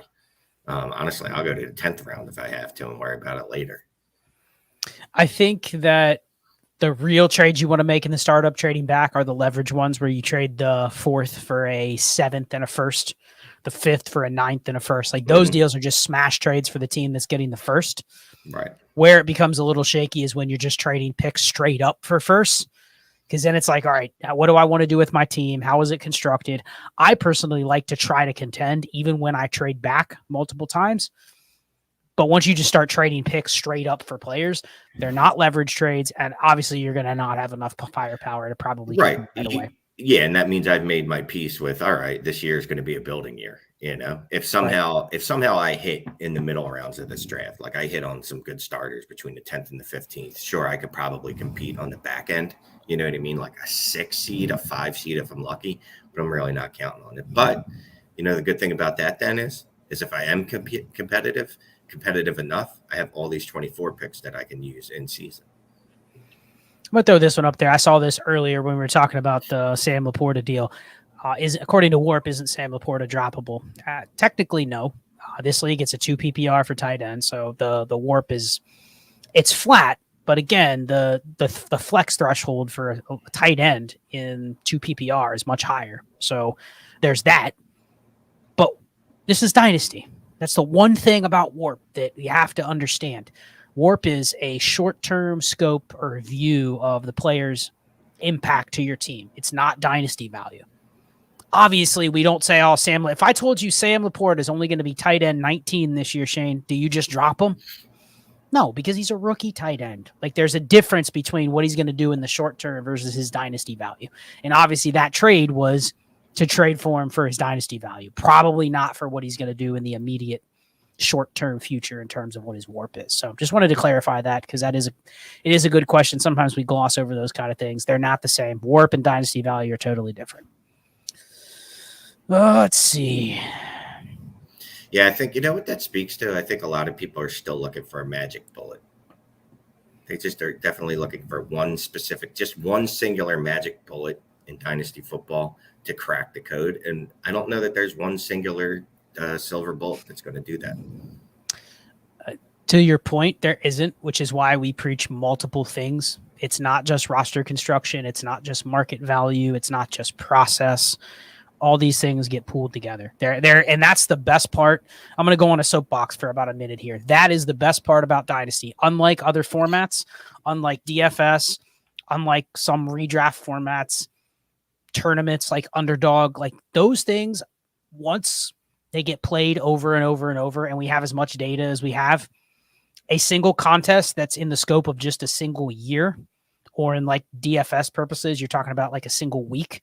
Those are a lot more solvable than Dynasty because Dynasty, you have long-term projections. You have values that are both based on short-term and long-term assets.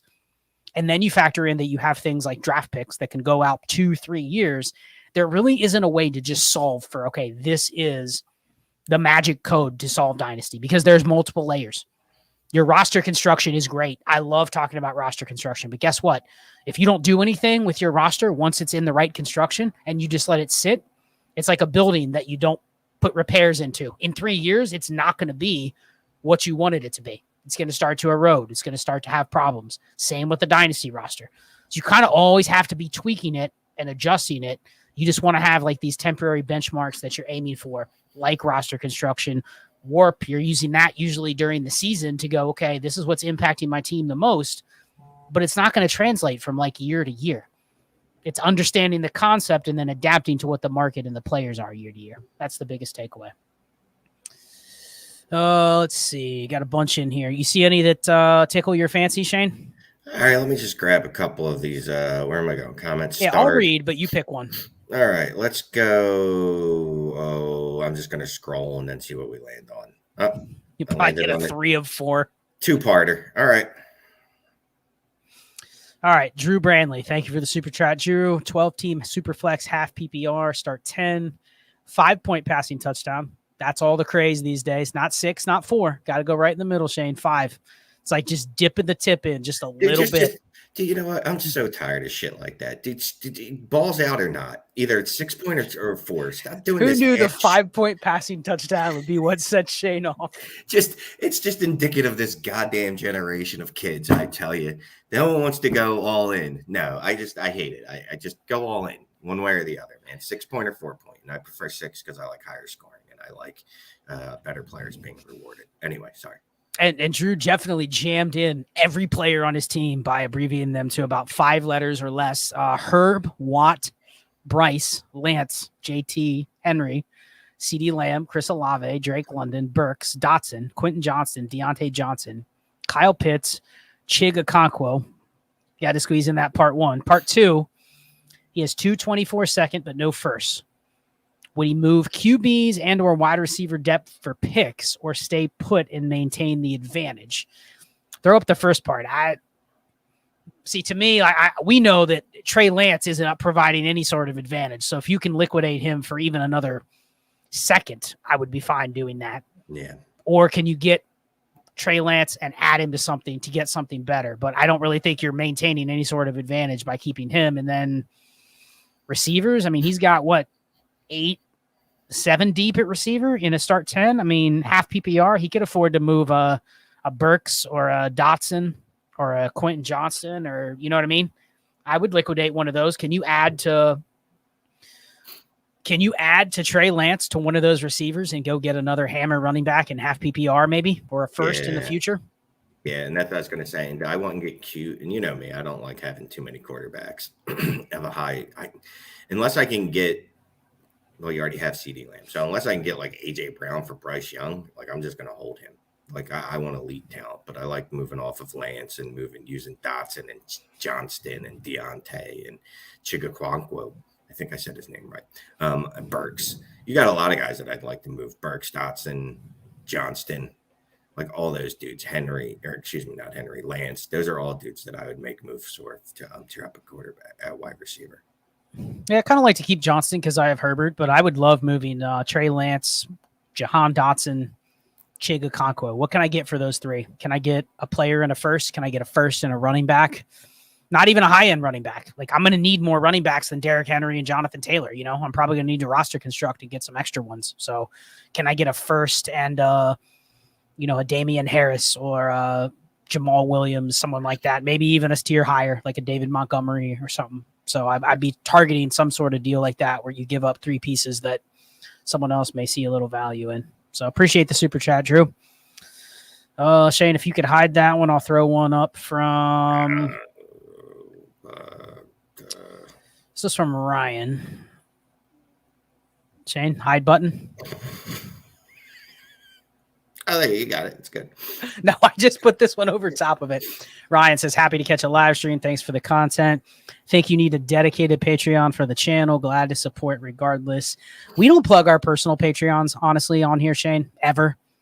You've seen the logo where it has the Dynasty Trades HQ and the Dynasty and Chill logo. Those are our communities that we've built years before we even got into Trades in 5. Check those out. I mean, what is yours? Is it just Dynasty Trades HQ? Patreon.com/Dynasty Trades HQ?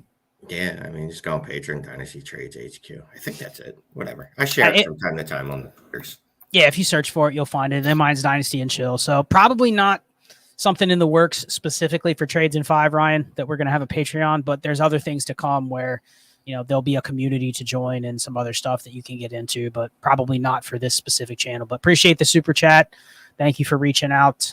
No, we're not selling necessarily to go, hey, join our Patreons, do what you can. We appreciate everything that we can get. So thank you for the support. Let's see. Here we go. We had a rebuilding question. Juice Stiggs, $4.99 super chat. Thank you. Rebuilding. 524 first, solid at quarterback with Justin Fields and Daniel Jones. So first part, do you agree with that? Solid at quarterback with Justin Fields and Daniel Jones, or are you a little bit scared of that QB room on a year where you're not contending, Shane? I'm not contending. I'm fine with that QB room. I probably would try to cash out on Fields, but that's only because I have a little bit of fear of what he might end up being. I mean, but you're not trying to compete. So really, I'm not worried about those two quarterbacks. Your quarterbacks are fine. So that's his receiver room, and I assume that's probably all he has. Treylon Burks, Marquise Brown, Jacoby Myers, Tyler Boyd, Elijah Moore. So it's a rough roster, definitely rebuilding. Yeah. You just ride this out on Fields and Jones, or do you – I mean, it's a tough spot because I can see some risk with Fields and Jones both, but both have pretty decent value right now, and he has 5 first. So what are you doing here? I would, you know me, I'm trying to move Jones, but where's the value? Like it's so that's threatening to me. It's probably another first at best. Okay. Can I get another first for him? Good for me. That's fine. That's where I'm at with Jones. I'll take you take a single first for Daniel Jones? I never want to take a single. So can I get a 24 first and a 20? Could you dump a Tyler Boyd or Jacoby Myers in there and get back a second as well? I don't think you need to. I think you should be able to get a second with him just by himself. I think if you add Burks to Daniel Jones, I mean, I don't want to get all over my skis, but you should ask for 2 first, even if they're 2 different years. So are you just gutting this roster of all the players basically and just going all picks? Yeah. Yep. Let's go. Okay. In it for the long haul. Thank you for the super chat. John Fisher, 10 teams start 10, drafted Patrick Mahomes at the 101. How early should you grab a tight end in this format? Is a start 10 team, 1.75 tight end premium. Should he go for the second quarterback or go for a hammer tight end? And I'm assuming second quarterback he's talking about is going to be at the 210. I'm guessing it's not a hammer quarterback. It's probably more of a Tua, Daniel Jones, CJ Stroud, Bryce Young. Would you rather have like a Mark Andrews or a Kelsey or over that? Yeah, and then why wouldn't you just – because the very next pick, it's 10 teams. I mean, then he has the very next pick unless it's third-round reversal. Well, right? I guess that's part of his question is do you take one of those tight ends on the 2-3 turn? Yeah, you definitely take one of those tight ends on the 2-3 turn. Did you take Kyle Pitts there?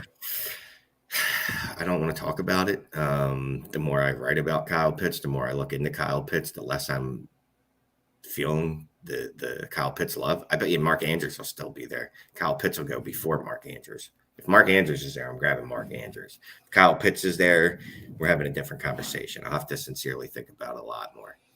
So let me pick your brain on this strategy. Let's say 13 quarterbacks are gone, and you're staring at Daniel Jones, Tua are the best quarterbacks. So Bryce Young's gone, CJ Stroud's gone, Kyler Murray's gone, Dak Prescott's gone. Okay. And then obviously Anthony Richardson's gone. So you're about 14 deep at QB already. Mm-hmm. Would you pass on the QB instead of taking a guy like Tua or Daniel Jones, knowing you can probably get somebody like Cousins? Would you would you have the balls to go Travis Kelce, Mark Andrews? Yes, I would. And just because in a start 10, how important are 10 teams start 10? The positional advantage is extremely important. 1.75 with that, yeah. I mean, you're crowding someone else out by matching your Kelce or Andrews. That's something that I've kind of intrigued with the kind of the rebound effect of going back-to-back picks. It's almost like if you're going to take the early tight end, the best thing you can do for the value of that pick is not just have the tight end advantage, but take the next one. No, yeah. Take Andrews and Kelce. Now you've literally cornered the market on pretty much the elite tight ends for the year, most likely. That's what I was going to say. You are the market, so definitely, yeah, I'm with that. Yep. All right, so not Daniel Jones, but D.O. Jones. Thank you for the super chat. 12 teams start 10, 4-point passing touchdown. So this league is back to reality with 4-point passing touchdown, Shane. Nice QB room there, though. Dak, Watson, Anthony Richardson, and CJ Stroud with 524 first and for sure the 101, he says. Should he trade Dak Prescott and CJ Stroud for Trevor Lawrence? If he doesn't go for it, would you add another first or would you aim higher? Add another first to Dak Prescott, CJ Stroud for Trevor Lawrence? Yep. No, No, Not I'm in a 4-point passing touchdown. No. No, I'm not doing that. And yes, I'm aiming higher. I like Trevor Lawrence. I like Trevor Lawrence a lot. Would I make the Dak Stroud deal? 4-point passing touchdown. Dak, Stroud, and a first for Jalen Hurts. Yeah, but I mean, Jalen Hurts is unfair even in a 4-point passing touchdown. You know what I mean? Because But would you offer that though? I would. Yeah. And now you have Jalen Hurts, Deshaun Watson, Anthony Richardson. I like that QB room. It's a lot to pay, but like you have the assets and you have the type of assets to get that done. Normally, I would not want to add 2 QBs plus a first to go get another QB, especially when I'm dealing with 2 guys that are still inside the top 13 or 14. But in this case, fine. Any other thoughts here on what you would do? Would you be looking to flip a quarterback? I think you'd be looking to flip a quarterback for just like a stud receiver at running back, right? You know that's in my blood. I can't help it. I need 2 quarterbacks. That's all I need. It's Superflex. It's nice having a third one that could start when I need them to, but I'll figure it out. So I have a team like this that has Mahomes, Herbert, and Anthony Richardson. It's a 14-team league. I'm sitting on 2 firsts next year, one of which I think is pretty much guaranteed to be the 101 or 102. So I'm in kind of the same boat as he is, where I'm already sitting on a awesome QB room, and I'm sitting on a pick that the league probably views as top 3, if not 101. Right. Would you shop that 101 as well? No. Or you just that's going to be your chip you're going to hold back? Yeah, that's my actual nuclear bomb. Like that's you want the 101 off of me? All right, Jamar Chase, Justin Jefferson. Like that's where you're going with that for if you want Caleb. So if it's Dak in that potential 101, would you do that for Jalen Hurts? No. No. Wow. So if you have that 101, you're probably. I don't know. I'd have to think about it because then I still have AR and Stroud on my roster and 4 firsts. Yeah. So I don't know. I'd think on it. Okay. Thank you for the super chat. Good question. Nice QB room you got there. I'm going to throw this one up there. It's my boy Ty DeClaire. We're in the midst of a 36-team, 3-copy, 32-round auction startup, Shane, where every round is its own 12 players. So 1 round per day. 12 players per day. You can only win 2 at a time. So it's a very slow, painful grind of an auction, but is a best ball, 13 starters. How do you approach the draft? Shane, this is for you. How do you approach the draft when you have spent 45% of your budget on, well, not 45% of your budget. Let's say 38% of your budget. I think it was. Is that how much I spent? No. 33% of your budget is exactly what it was. Mm-hmm. So you spent 33% of your $1,000 budget on 3 players, but you have Justin Jefferson, Jamar Chase, and Bijan Robinson. You that start? I did until I realized I needed 8 other starters, and I don't. I need 10 other starters. Yeah, I needed 10 other starters, and it's a 32-man roster best ball. Yeah, at that point, I've already started looking to, all right, fuck, what can I do with these trades? Like, that whole sunk cost fallacy. I gave up on that immediately during the auction as I saw what prices were going for, and when I saw that everybody else was spending themselves silly, and I went, you know what? I don't need a ton of money. I literally need to get back to it was like $280 to be in the gorilla chair in day 2 of this and make this team an actual contender. So, like, what can I do? And I traded Tyreek for money and a player. Or, excuse me, I traded Jefferson for money and a player. I traded Bijan for, I think, money and a player. Or maybe for a player straight up, but it was a wide receiver. Like, that's what I looked. I looked to make moves. Because here's the thing. It's auction. As smart as everyone says they are, thinks they are, people are instantly regretting when they've won a fucking bid. Instantly. I guarantee you, as soon as that bid goes through, they go. Not all of them, but there's at least once during that auction, someone goes, fuck, I can't believe I just did that.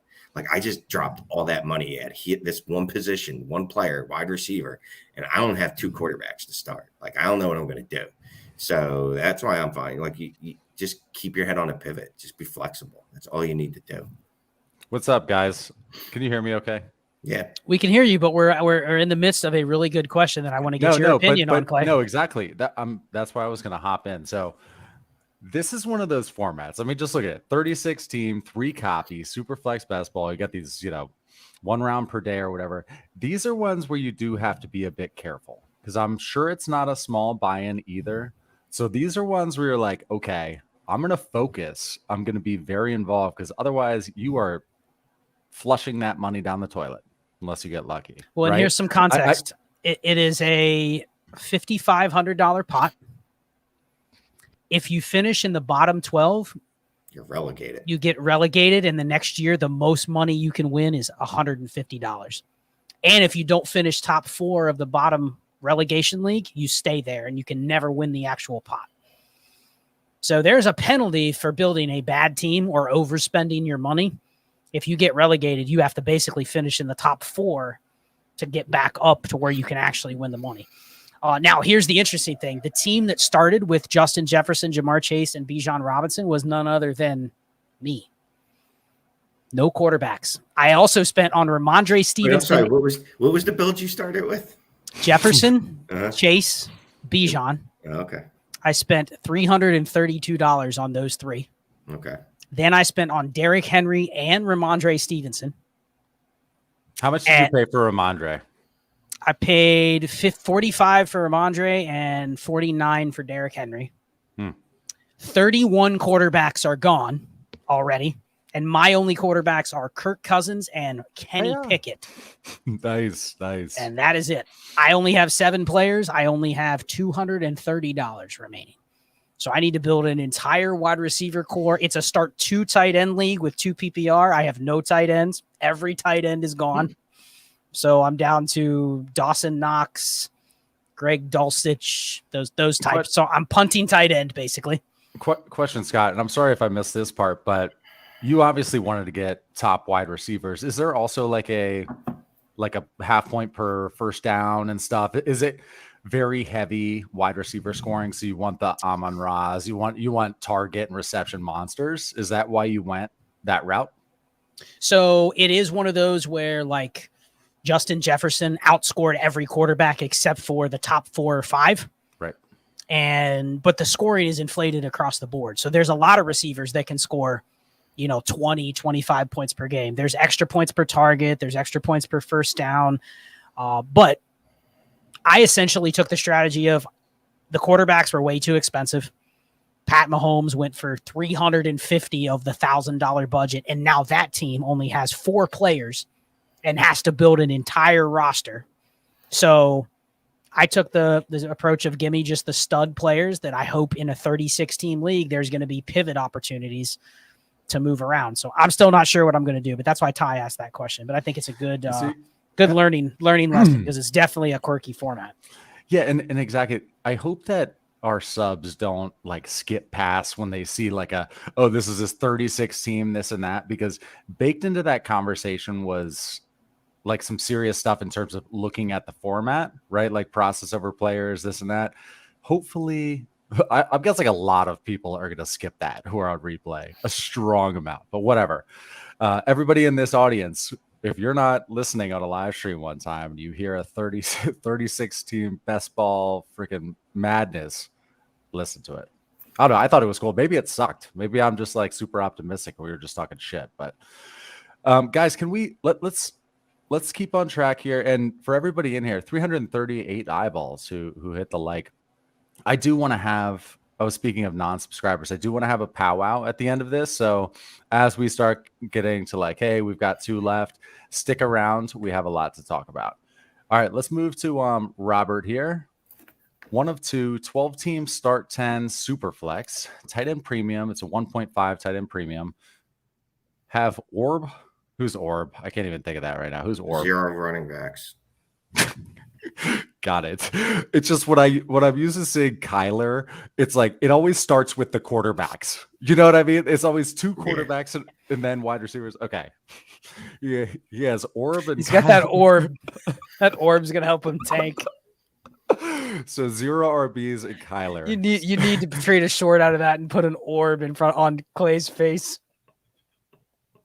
Man, yeah, hopefully, wait, somebody in this audience, who was it? Somebody in this audience is supposed to be during this stream, like as part of their, look at how red I am. It's like sunburned and just Orb. I'm going to think about Orb again, but no, we've had like, I can't even ring off all the names. And we'll talk about this during our powwow, but I feel like we have somebody who's helping with timestamps on Reels and TikToks. Pretty sure about that. So I'm waiting to see an email tomorrow, or fingers crossed. Maybe I just dreamed that. Good idea. Okay. Did I read this part? We good? Yeah. No. Yeah. We Okay, just got there's a past 2 the of orb 2. part. Yes. Yes. Oh, I hadn't even gotten past biggest win now pieces. Okay. All right. We better start from scratch then. 12 teams, start 10, Superflex, tight end premium 1.5, 0 RBs and Kyler. So deciding to tank. Biggest win now pieces. Let's try to grind. Our DK.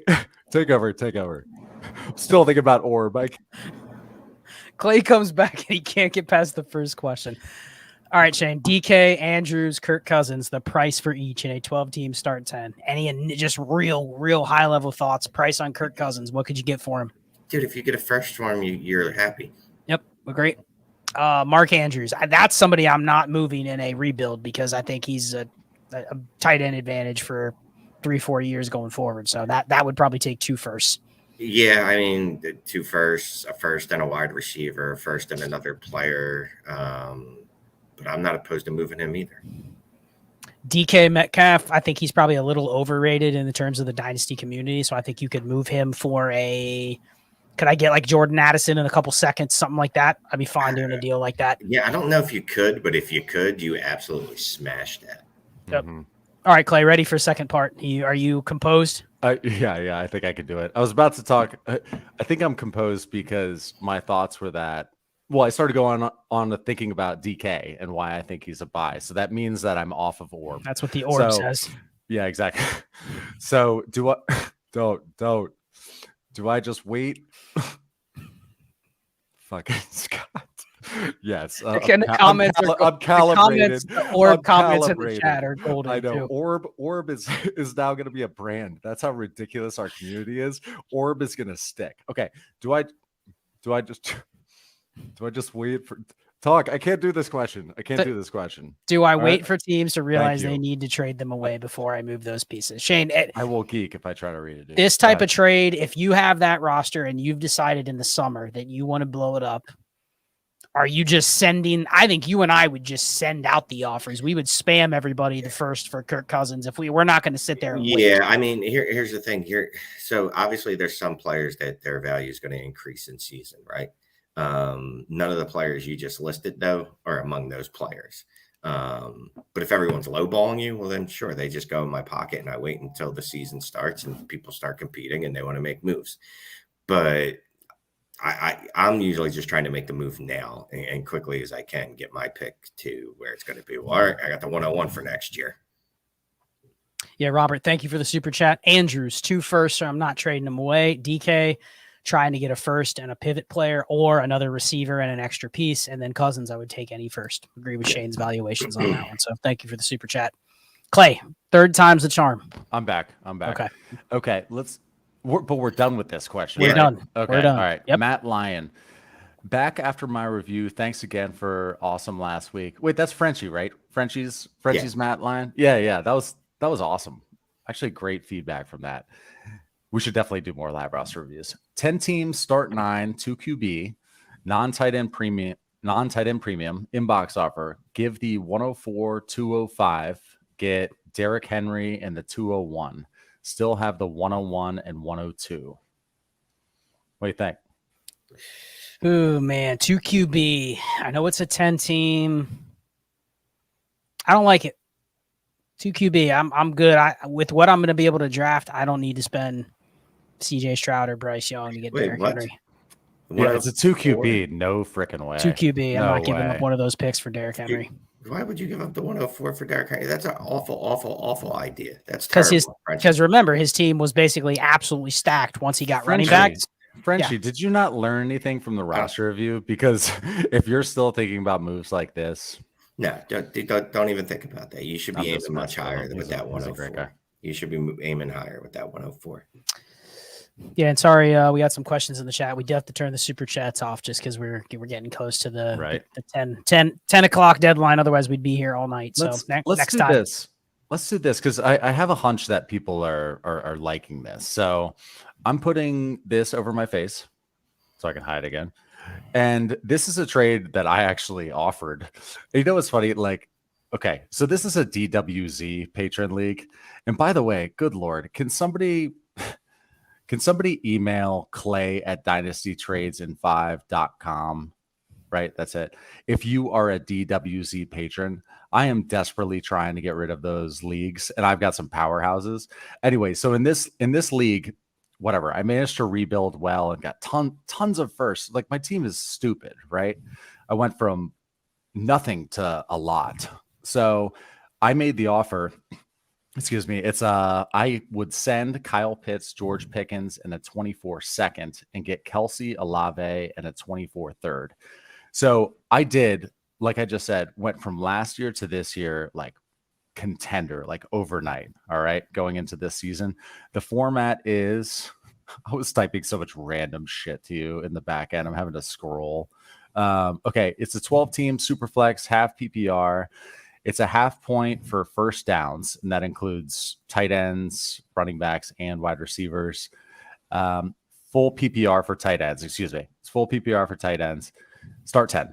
So what do you think about that offer? Like I said, contender. I'm willing to give up Kyle Pitts, right? But I'll let you talk. Go ahead. What do you think about that?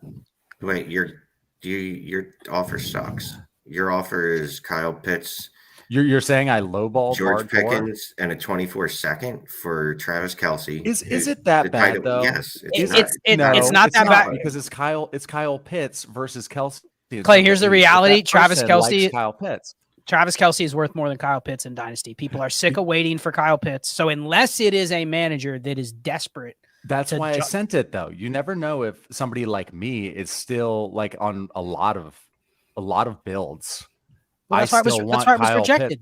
That's why it was rejected. Exactly. But do you think it was a good? This kind of like sums up my offer. My first offers, at least in my head, in terms of what I'm looking for, I don't think it's that bad. I start really close. You need a first. The second needs to be a first, and then I think it gets traction because Pickens in a first for Olave, Pitts for Kelsey. Right. I was praying it was a Pitts truther because my team is ready to smash there. Again, they don't exist. Let me reiterate this. Can you please email Clay at dynastytradesin5.com if you are a DWZ patron, Dynasty Warzone patron? Please email me. I've got teams. I just have to shed them. I have to shed them so I can play Dynasty again. I can't handle it, especially if we're going to have to set lineup soon. Like I will just bounce from them if need be, but they're awesome orphans. Okay. I guess I can get rid of this now, right? I don't even know what to throw up next, but we're going to get. You can definitely get rid of that one because you lowballed him on Kyle Pitts. So, or on Travis Kelsey. That's Orb. It's over. That at least is. No, this isn't Orb though, right? Okay. Is that still going off in the chat? That's going to have to be part of like our private label shit. Yeah. We have a lot to talk about, guys. Okay, we got a super chat from Connor. Thank you. It's a 12-team Superflex start 9 PPR aggregate from last time in Shane's defense. Got Lamar, Garrett Wilson, T. Andrews, 24 first early. Gave Devontae Adams, Jordan Love, AR-15, Ken Walker, 2 seconds, Dak, Pacheco. I don't even know what that next one is. Don't care. And then Kadarius Toney. Evan what Ingram. Is this? Shane, did you so you consulted on this trade and let this go down with all of those pieces on both sides? You didn't say, hey, what do you really want? Can we clean this shit up? Shane, that was a 10 for 5. Did you approve that one? I say, tell me what you want. When I get questions like this, tell me what you want and let's get rid of all this shit. Yeah, no, he's saying in Shane's defense, because of the use of aggregate, which I used correctly last week. Oh, yeah. Okay. He's just calling you out for your English. Like, gotcha. My bad. Lamar, I don't know. There's too much going on. Like, it's as simple as that. Like, this is just too much. Like, I don't know what you're attempting to do. Well, okay, I'll say this: he ended up with a top 5 dynasty receiver in Garrett Wilson. He ended up with a early first. He ended up with the tight end 2 or tight end 1 in Mark Andrews. He ended up with a top 6 quarterback in Lamar Jackson, and then he got T. Higgins. So I don't really give a shit what you gave up. Right. You gave up 10 pieces, but in a PPR only, giving up guys like Evan Ingram, Kadarius Toney, 2 seconds, Jordan Love, like Isaiah Pacheco. You essentially took 10 pieces, turned them into 5. So the next part of this is now that he has a stacked starting lineup because he turned 10 pieces of shit basically to 5 pieces. DJ Moore and Rashad Penny for a late first, early second, and Donovan Peoples-Jones. And that's greedy asking for that Donovan I don't even care about Donovan Peoples-Jones. Who gives a shit about Donovan Peoples-Jones? Don't even, yes. Take the trade. Take the picks. Let's go. Yeah, agree. Okay, so wait, yeah, this is okay. So how did you hammer through that so quickly, just throwing that up? Who threw that up in the first place? Probably Shane, right? It's probably Weezer guy with the no voice. No, you did that, Scott? You're the one controlling the. I threw it up. No, I threw it up. Scott there. was in the middle of talking. What a savage. She was in the middle. I threw it up there. No, it's nicely done. Mike, thank you for the super chat. It's a 14-team Superflex, start 9, tight end premium PR. Gave Bijan and a 24 second for Brees and a 24 first. Ooh, Shane.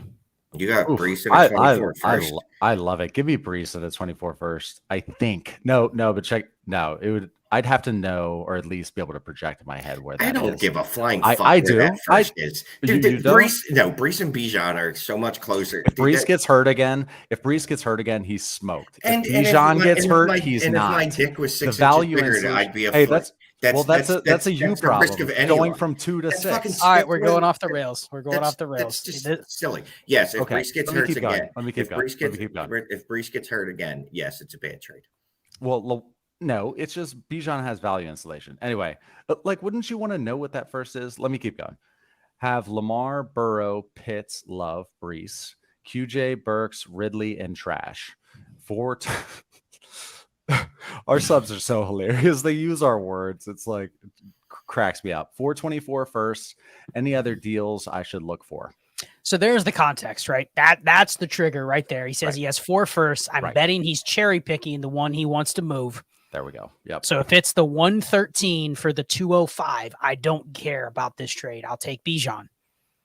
If it's the potential, like, okay, I'm giving away a top 5 pick and it's a second, then I'm probably going to care what running back I get. I'll pivot down to Brees and take the pick. I mean, Shane, honestly, if I tell you that is a late first and an early second, so you're talking about a gap of 5 slots, the 112 to the 205, are you taking really Brees all over Bijan in that regard? I feel like you're doing players over process over players there. Just being, is it a little bit of a Brees? No, is it a little bit of a Brees? No, you two are completely following the other way. The Brees and Bijan are pretty much the same dude, and I'm getting a first as opposed to a second. Like, that's not even a thought. Not even a thought. So you don't care where the picks are? No, and the second's probably late, according to Mike Conrad. And additionally, can Mike tell us what that 24 first is going to be if he's like actively talking? I'm guessing he's cherry picking it, right? Yeah, if you look at the comments, he says the first is probably mid, could be late. Okay, I'll still do it. Here's the thing: that first is an asset to use in season, because you can tell me right now, it's going to be very true. It's going to be mid to late.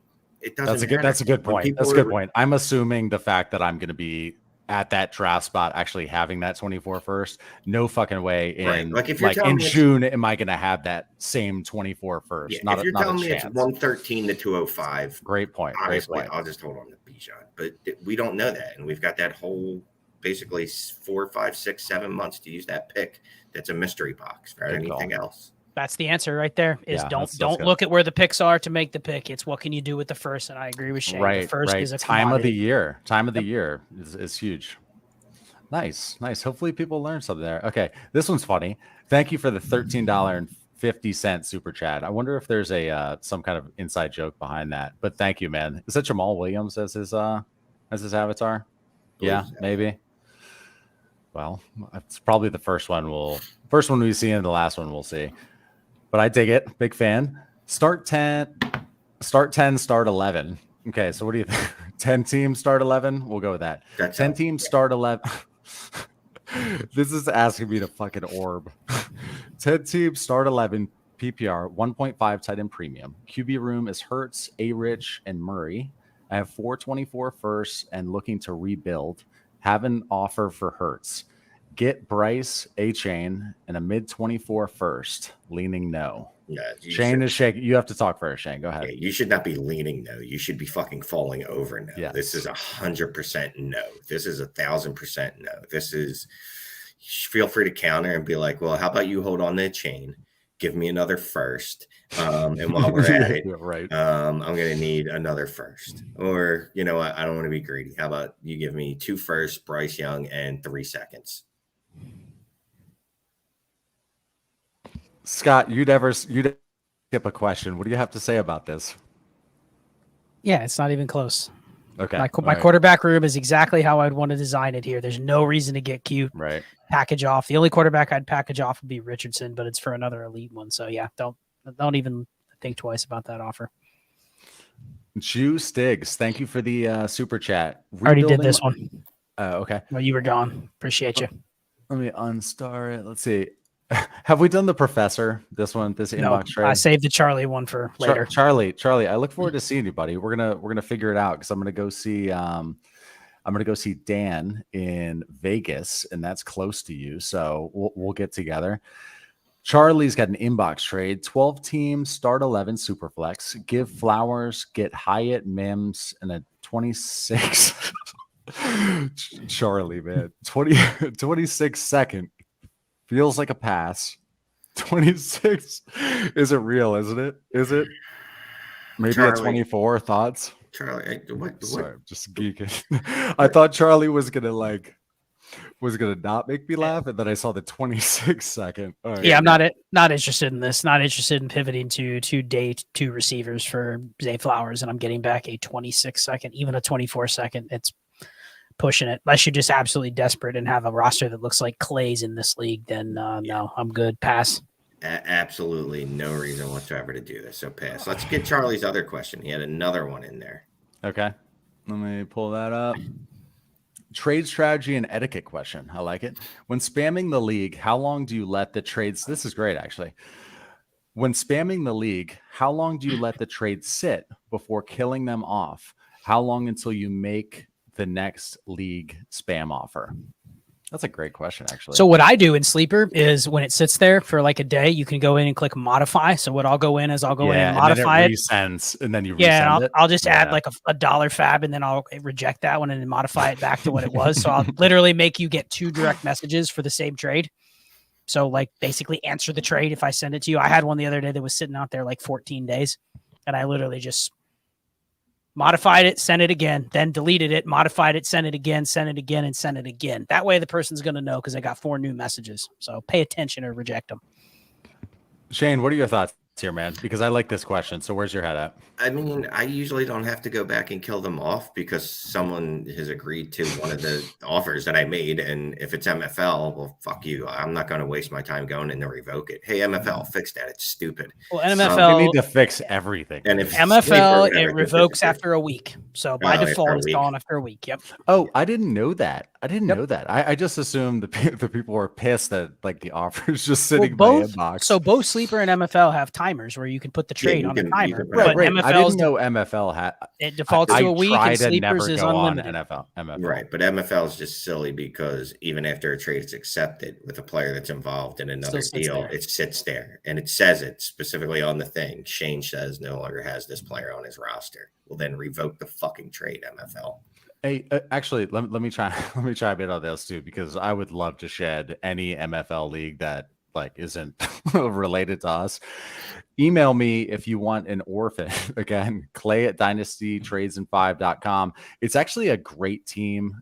It's a great team in this format. It's mega heavy tight end premium, and I've got like Pitts, Andrews, Goddard, and some other stuff. It's a great team. Again, MFL is just, it's so horrific, and I've got too many leagues. So email Clay, me. you're in midseason degenerates, right?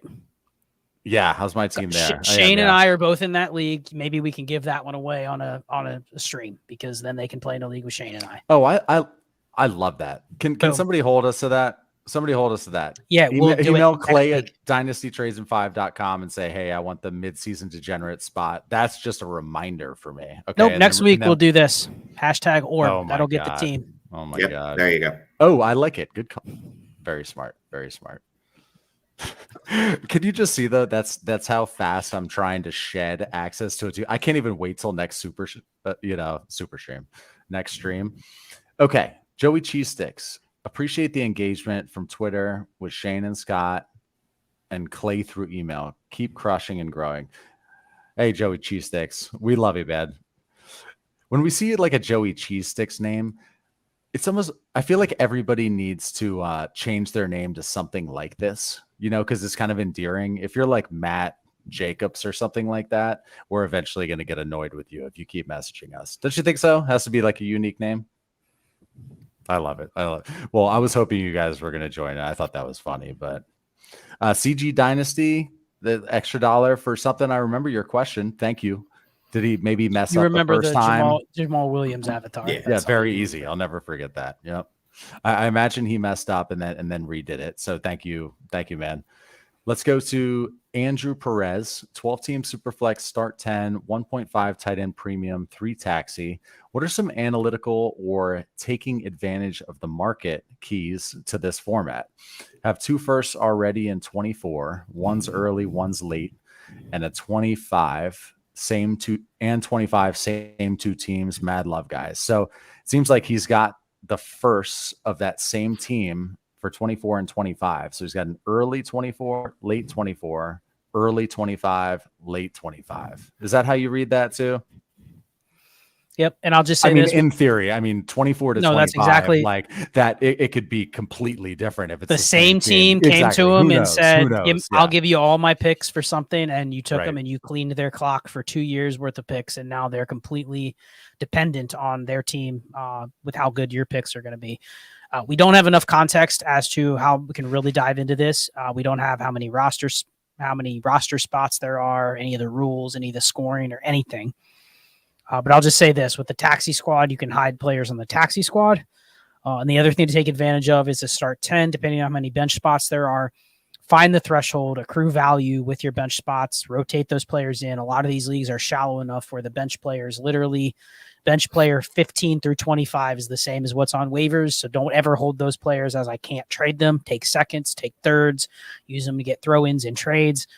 The last thing I would say is if you own one team's both their 24 and 25 firsts, you kind of have their outcome of their team. Yes. You're super invested in it. So do what you can to, I don't want to say hurt them, but don't be shy about kind of helping out their competitors too a little bit. I think with the amount of variance, I think having somebody's 24 and 25 firsts, I like that. No, but I like it. I like the leverage on the pick side, because anyway, I think you understand what I mean there. I'm not going to keep talking myself into a hole.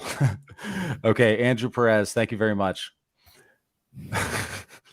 I can't pull up Matt Lyons there or Jay Todd's. You can bring, there's so many orbs. What is orbs? And this is good, Adam. Orbs in 5. That's pretty good. Yeah, I did like the orbs in 5. It's 0 orb. This is amazing shit. Whoever's tracking like TikToks and all, I hope this is a timestamp for you. How many threshold orbs? This is all fucking amazing. That's why I picked some. Are there no supers? Did we knock out all the supers? Yeah, and got all these orbs. We're done. Here? We can go back to Chris's though. Chris had a he said he screwed up the context. Because it's a 10-team start 13. And you want me to read? You sound awful. Do you want me to read this? Sure, I was literally. I'm just fucking with you, Shane. You pissed me off this weekend, so just keep going. I'm just digging into you. Ooh, he's mad. It's Bryce Young deal. The lead is angry. The league is 10 teams, start 13, best ball league. No worries if we don't get to this, but we did. So the offer, it's best ball, 10 team, start 13. So with that additional context, would you then be okay with trading Hurts for Bryce, a chain, and a 24 first? No. Clay? I wasn't paying attention. 13 team, best ball. Don't reread it. No. Listen, last comment. What is 10 times 13, Shane? 130. All right. Nice. What is 130 divided by 12? Yeah. It's like, no way. It's exactly, I believe, 10.8 8.8, 10.8. So it's not even a start 11. I'm not trading away Jalen Hurts. I don't care if it's best ball.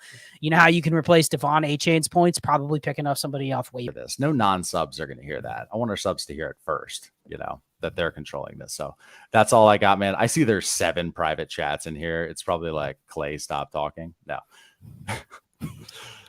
It's kind of. Oh my God.